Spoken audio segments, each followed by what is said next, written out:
Hello, welcome to my channel Homemade. Hello, ഇന്ന് ഞാൻ നിങ്ങൾക്ക് വേണ്ടി കാണിച്ചു തരാൻ പോകുന്നത് ഒരു തോരനാണ്, പൈനാപ്പിൾ തോരൻ. പൈനാപ്പിൾ കൊണ്ട് നമ്മൾ സാധാരണ പച്ചടിയാണ് കൂടുതൽ വെക്കാറുള്ളത്. പിന്നെ ഞാനൊരു പൈനാപ്പിൾ രസത്തിൻ്റെ വീഡിയോ ഇട്ടിരുന്നു, അതെല്ലാവർക്കും ഇഷ്ടപ്പെട്ട് കാണുമെന്ന് വിചാരിക്കുന്നു. ഇന്ന് നമുക്ക് പൈനാപ്പിൾ കൊണ്ട് ഒരു തോരൻ ഉണ്ടാക്കി നോക്കാം. അപ്പോൾ എങ്ങനെയാണ് ഉണ്ടാക്കുന്നതെന്ന് കണ്ടിട്ട് വരാം.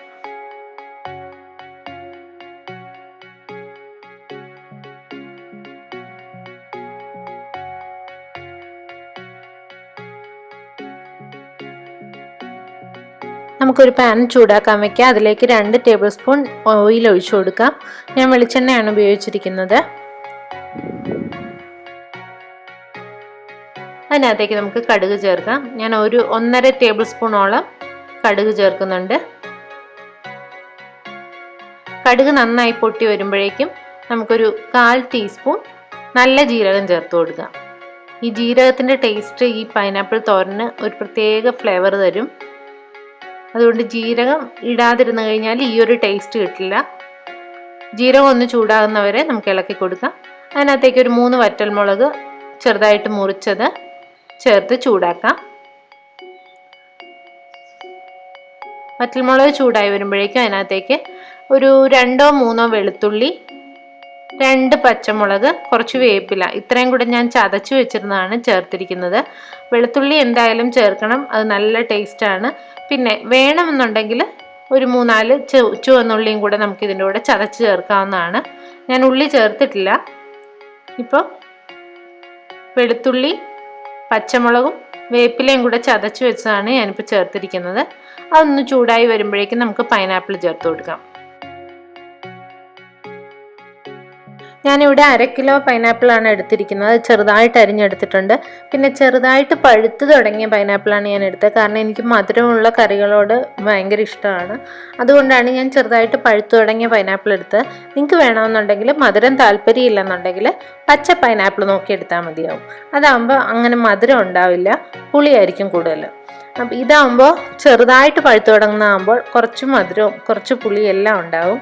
എനിക്കതാ കൂടുതലിഷ്ടം. അത് നിങ്ങളുടെ ഇഷ്ടത്തിനനുസരിച്ച് പൈനാപ്പിൾ ചൂസ് ചെയ്യുക. ഒത്തിരി പഴുത്തു പോയ പൈനാപ്പിൾ ഇതിന് കൊള്ളില്ല.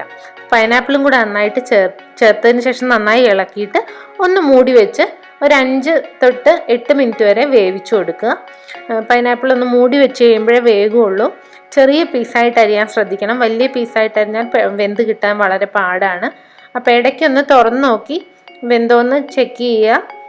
കുറച്ച് വെള്ളം അതിനകത്ത് വരും, പൈനാപ്പിളിൻ്റെ വെള്ളം അതിനകത്തേക്ക് ഇറങ്ങി വരും. അതിൽ കിടന്ന് തന്നെ പൈനാപ്പിൾ വെന്തോളം. നമ്മൾ ഒട്ടും വെള്ളം വേറെ ചേർത്ത് കൊടുക്കണ്ട. അപ്പോൾ പൈനാപ്പിൾ വേകുന്നവരെ, ഓരോ പൈനാപ്പിളിൻ്റെയും വേവ് പലതരത്തിലാണ്.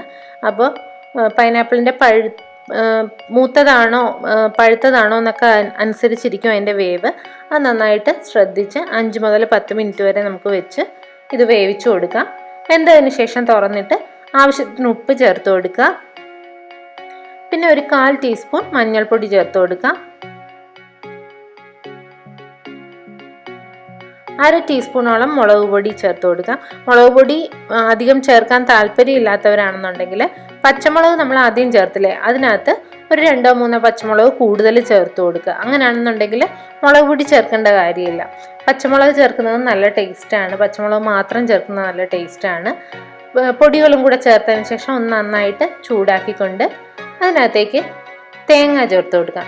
ഞാനൊരു 1 കപ്പ് 1.25 കപ്പോളം തേങ്ങ ചിരകിയത് ചേർത്ത് കൊടുത്തിട്ടുണ്ട്. അതിനകത്തേക്ക് ആവശ്യത്തിന് കറിവേപ്പിലയും കൂടെ ചേർക്കുക.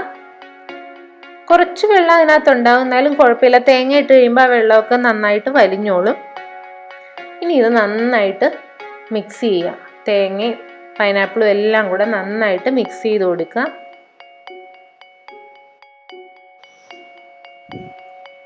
എല്ലാം നന്നായി മിക്സ് ആയതിന് ശേഷം നമുക്കൊരു 2 മിനിറ്റ് കൂടെ ഇതൊന്ന് മൂടി വെച്ച് വേവിക്കാം. പൈനാപ്പിൾ എല്ലാം നന്നായിട്ട് വെന്തിട്ടുണ്ടെങ്കിലും ആ തേങ്ങയും പൈനാപ്പിളും എല്ലാം കൂടെ ഒന്ന് നന്നായിട്ട് ചേർന്ന് പിടിച്ചു വരാൻ വേണ്ടി നമുക്ക് 2 മിനിറ്റ് കൂടെ മൂടി വെച്ച് വേവിക്കാം. അപ്പോൾ ഇത് പൈനാപ്പിളിലെ വെള്ളം എല്ലാം നന്നായി വറ്റി നല്ല പാകത്തിന് വന്നിട്ടുണ്ട്. നമ്മുടെ ടേസ്റ്റി ആയിട്ടുള്ള പൈനാപ്പിൾ തോരൻ റെഡി ആയിട്ടുണ്ട്. ചോറിൻ്റെ കൂടെ ഇടയ്ക്ക് ഒരു വെറൈറ്റി ആയിട്ട് നമുക്ക് പരീക്ഷിക്കാവുന്ന ഒരു കറിയാണ് പൈനാപ്പിൾ തോരൻ. എല്ലാവർക്കും ഇഷ്ടപ്പെടും. പൈനാപ്പിൾ രസം ഒരുപാട് പേർക്ക് ഇഷ്ടമായി എന്ന് എനിക്ക് അഭിപ്രായം കിട്ടിയിട്ടുണ്ട്. അതുപോലെ ഇതും ഒന്ന് ട്രൈ ചെയ്ത് നോക്കുക. എല്ലാവർക്കും ഇഷ്ടപ്പെടുമെന്ന് കരുതുന്നു. Thank you.